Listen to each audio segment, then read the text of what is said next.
மதுரை அருள்மிகு ஸ்ரீ மீனாட்சி அம்மன் கோவிலில் உள்ள பொற்தாமரை குளத்தில் மீன்கள் வளராது.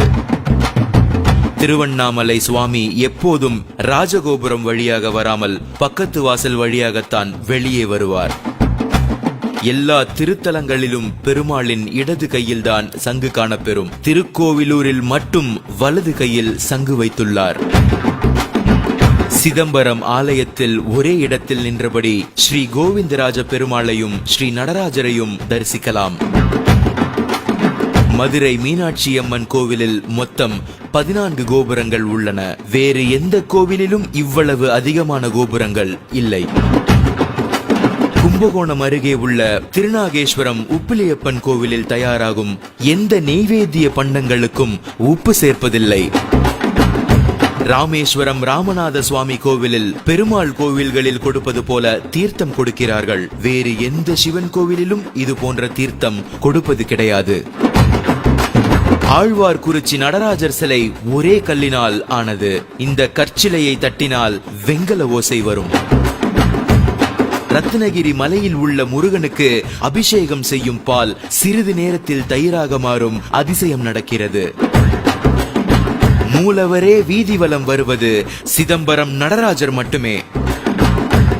குளித்தலை மணப்பாறை வழியில் ஐவர் மலை என்ற ரத்தினகிரி மலை உள்ளது.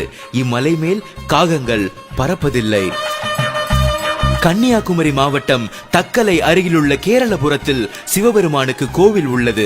இங்கு அரச மரத்தடியில் நிறம் மாறும் அதிசய விநாயகர் இருக்கிறார். ஆவணி மாதத்திலிருந்து 6 மாதங்கள் வெள்ளை நிறமாகவும், மாசி மாதத்திலிருந்து 6 மாதங்கள் கருப்பு நிறமாகவும் மாறிவிடுகிறார்.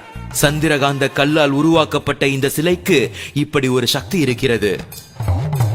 சைவர்களுக்குரிய திருவாதிரையும் வைணவர்களுக்குரிய வைகுண்ட ஏகாதசியும் ஒரே மாதத்தில் ஒரே திருக்கோவிலில் நடைபெறுவது சிதம்பரத்தில். இமயமலை சாரலில் இருக்கும் திருத்தலங்களில் ஒன்று பத்ரிநாத். மே மாதம் முதல் வாரம் நடை திறப்பார்கள். நவம்பர் மாதம் முதல் வாரத்தில் மூடுவார்கள்.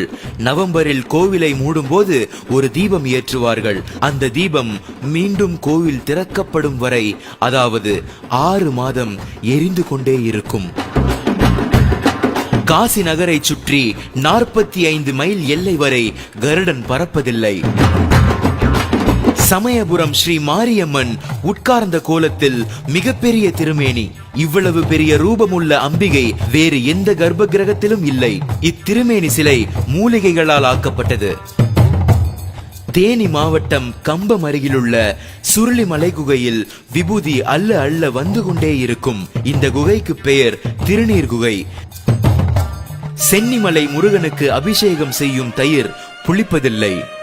இவை அனைத்தையும் கேட்கும் பொழுது வெறும் ஆன்மீகம் மட்டுமல்ல, இதற்குள் அறிவியலும் புதைந்து கிடக்கிறது என்பதை நம்மால் உணர முடிகிறது. வாழ்க முன்னோர்கள், வளர்க நம் வாழ்வியல். இதை போன்ற அதிசயங்கள் உங்களுக்கும் தெரிந்தால் கமெண்ட் செய்யுங்கள். இதை மற்றவர்களுக்கு தெரிவிக்க ஷேர் செய்யுங்கள்.